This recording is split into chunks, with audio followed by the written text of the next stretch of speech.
등 영문을 모르고 아이들이 아프면 왠지 가슴이 철렁합니다. 혹시 사료가 잘못된 건 아닐까? 얼마 전에 있었던 볼드모트 사료 사건 이후로 무엇을 믿어야 할지 뒤죽박죽이 되어버렸습니다. 그래도 좋은 것을 먹이고 싶은 마음에 사료의 성분을 한참 뒤적이지만 그래서 어떤 것을 골라야 할지 막막하기만 합니다. 이왕이면 우리 양이들이 건강하고 행복하게 오래오래 우리 곁에 있길 바라는 마음은 모두 같을 거예요. 사람도 그렇지만 건강의 기본은 잘 먹는 것이죠. 의식주라고 하잖아요. 이 기본적인 것에 신뢰가 깨져버린 후로 사료를 고를 때마다 머리가 아파집니다. 이제는 그 브랜드뿐 아니라 모두 의심스러워지는 지경에 이르렀어요. 특히 최근 커뮤니티 글을 보면 볼드모트 사료 사건 이후 해당 사료가 당근에 무료 나눔으로 올라오는 경우가 있다고 합니다. 무료 나눔은 좋은 마음으로 하는 거지만 문제 있는 사료라는 걸 아는데 나눔하는 건 남의 고양이가 죽으라고 하는 행동인 거죠.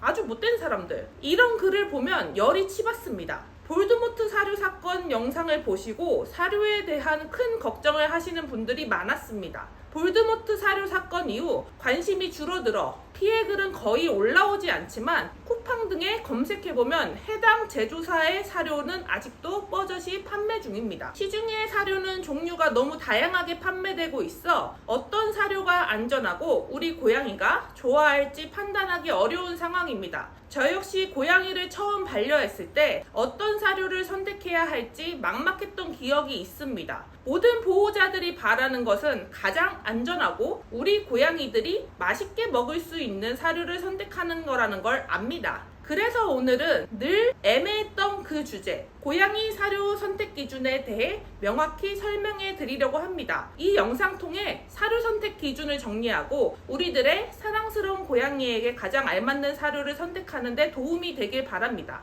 첫 번째, 원료의 품질, 가장 중요한 부분입니다. 사실 대회비긴 하지만 이번 고양이 볼드모트 사료 사건에서 거론된 곳은 이미 전부터 원료의 품질이 의심되는 곳으로 업계인들에게 알려져 있었다고 합니다. 사료의 원료는 고양이 건강에 직접적인 영향을 미칩니다. 원료는 고기, 생선, 곡물 등 다양한 구성 요소로 이루어져 있으며 원료의 품질이 사료의 영양가를 결정짓습니다. 원료표에서 첫 번째로 언급된 것이 고기나 생선으로 명확히 기재되어 있는지 확인해야 합니다. 닭고기나 연어같이 구체적인 원료명이 적힌 사료는 고단백질을 제공하는 반면 육분이나 고기 부산물이 포함된 사료는 품질이 떨어질 수 있습니다. 특히 고기 부산물은 품질이 일정하지 않아 소화 및 영양 흡수에 문제가 발생할 수 있습니다. 또한 그 제조사가 좋은 원료를 쓰는 곳으로 유명한지 리콜 이력이 없는지 반드시 체크해야 합니다.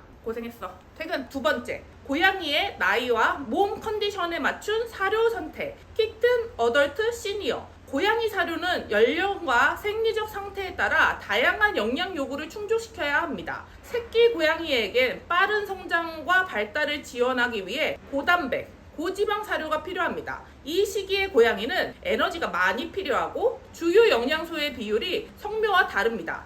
반면 성묘는 균형 잡힌 영양소가 필요하며 노령묘는 나이에 따라 체중 조절, 관절 건강, 치아 건강 등을 고려한 사료가 적합합니다. 각 연령대에 맞는 사료는 아이들에게 필수적입니다. 세 번째, 고양이는 육식동물로서 단백질을 주요 에너지원으로 사용합니다. 맞아요? 일반적으로 고양이 사료의 단백질 함량은 30% 이상이어야 하며 지방은 15% 이상이 적당합니다. 단백질과 지방의 비율은 고양이의 에너지 수준과 건강 유지에 중요합니다. 단백질이 부족하면 성장 지연, 면역력 저하, 체중 감소 등의 문제가 발생할 수 있고 지방이 과도하면 비만이나 사장아 그만 먹어 비만이나 장기적인 건강 문제를 일으킬 수 있습니다. 따라서 적절한 비율의 단백질과 지방이 포함된 사료를 선택하는 것이 필요합니다. 맞아요? 네 번째, 브랜드와 평판. 브랜드와 신뢰도 생각보다 엄청 중요한 부분입니다.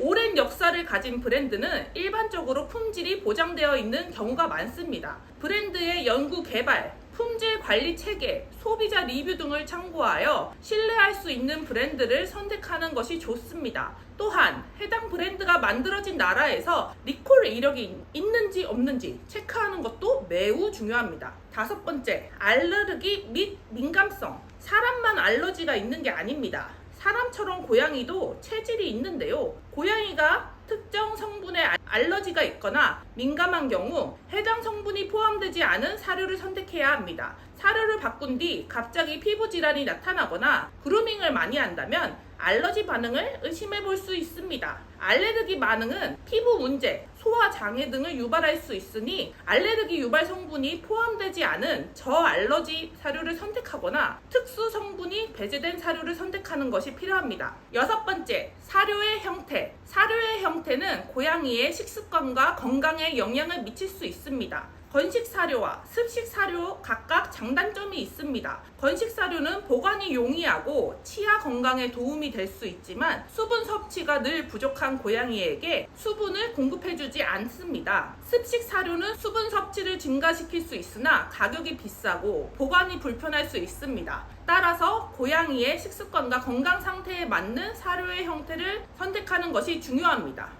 오늘은 고양이 사료 선택하는 기준에 대해 간략하게 알아봤습니다. 이것만 고려하며 선택하셔도 아이들에게 큰 도움이 될 거예요. 결론적으로 고양이 사료 면밀히 검토하여 아이들에게 좋은 사료를 선택해주세요. 우리 아이들의 건강과 행복을 보장해주세요. 여기까지 시리얼 펫이었습니다. 영상이 마음에 드시면 구독과 좋아요는 감사합니다. 시리얼 펫이었습니다.